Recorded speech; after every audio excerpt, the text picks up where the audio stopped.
Joining our discussion now, Simon Rosenberg, a Democratic strategist and author of Hopium Chronicles on Substack. Also with us, Stuart Stevens, a veteran of 5 Republican presidential campaigns. He managed the last sane Republican presidential campaign in 2012. He's a senior advisor of the Lincoln Project, and he's the author of the new book, The Conspiracy to End America: 5 Ways My Old Party is Driving Our Democracy to Autocracy.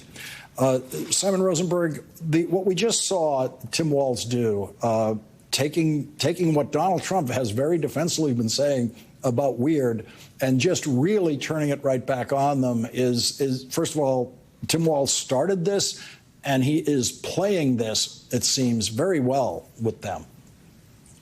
Yeah, look, the Harris-Walz campaign is having a lot of fun right now. I mean, they're on offense. They feel like they are.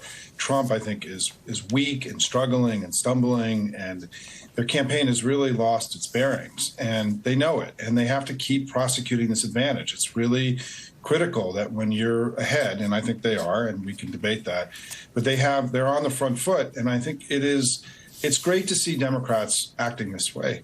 We're strong, we're powerful, we're unified, we're taking it to them. And it's far more effective in candidacy to be operating from this place of joy and confidence than from a place of fear and worry. And I think it's a little bit of a new thing for us as Democrats, but it's far better than where we were a few months ago. And I really applaud this campaign. It's been well run, and they're kicking ass.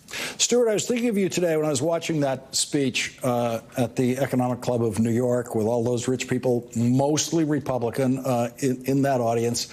Because of what you've written about your party, including your former party, including in your latest book about how the Republican Party is, as you put it in your title, driving our democracy to autocracy.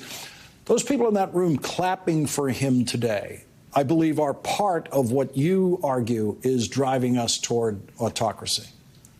Yeah, it's completely un-American in any sort of American tradition. And when you think about it, Lawrence, these are the heirs to the greatest generation. The people who sacrificed to defend democracy. What do these people have to do? They just have to support someone who believes in the Constitution, who supports rule of law.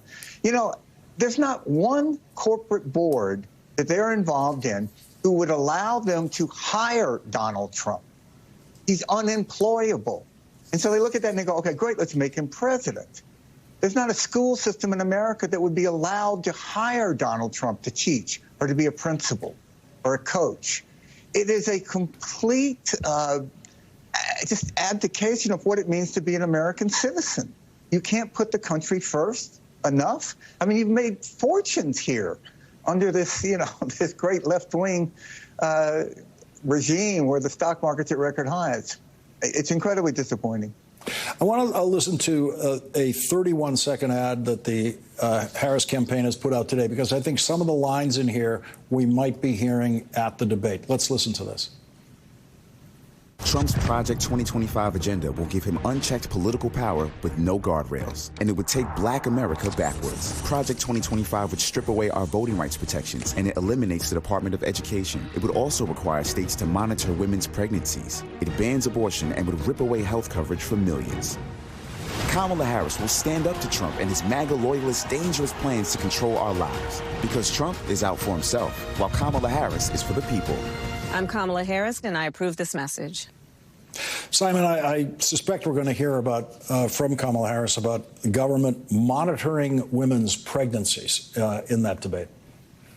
Listen, we saw at the convention that she's not scared of talking to the American people about what a danger he is and the threat that they represent. I mean, she's come off as joyful in telling her story, but also her indictment of him throughout her entire candidacy has been the most powerful indictment, I think, of any major politician in the country over the last 9 years. And some of this comes from her being a prosecutor and knowing how to stare down the criminals in the courtroom.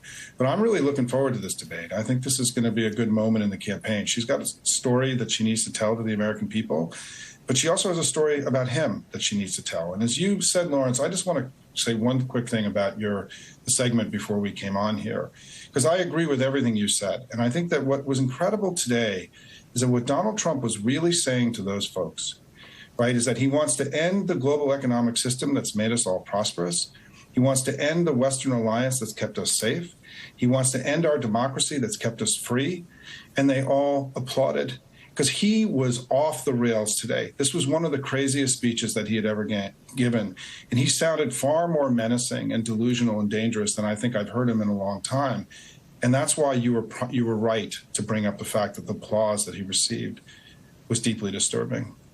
Stuart, the Liz Cheney endorsement, I think I always thought if it was going to come, it was going to come after Labor Day. When I began thinking about it, it was going to be an endorsement of Joe Biden. But the endorsement of Kamala Harris after Labor Day seems like something that some undecided Republican voters could hear. Yeah, look, I think Liz Cheney has become an American heroine. She is a deeply conservative person who understands that what is at stake here, it goes beyond any sort of policy differences that we might have. She's a Cheney, for crying out loud. And there's no longer a place for Cheney in the Republican Party. And, you know, I think that she goes out there and she does this. I think she resonates with a lot of voters, particularly, I suspect, a lot of women that like the fact that she stood up in that committee. And it's a very powerful moment. I think if you have said what a lot of Republicans have said, like myself and the anti-Trump world, that Trump is a danger, you have to endorse Harris. You have to, because one of these two people is going to be president. Stuart Stevens, Simon Rosenberg, thank you both for joining our discussion tonight. Thanks, Lawrence. Today, President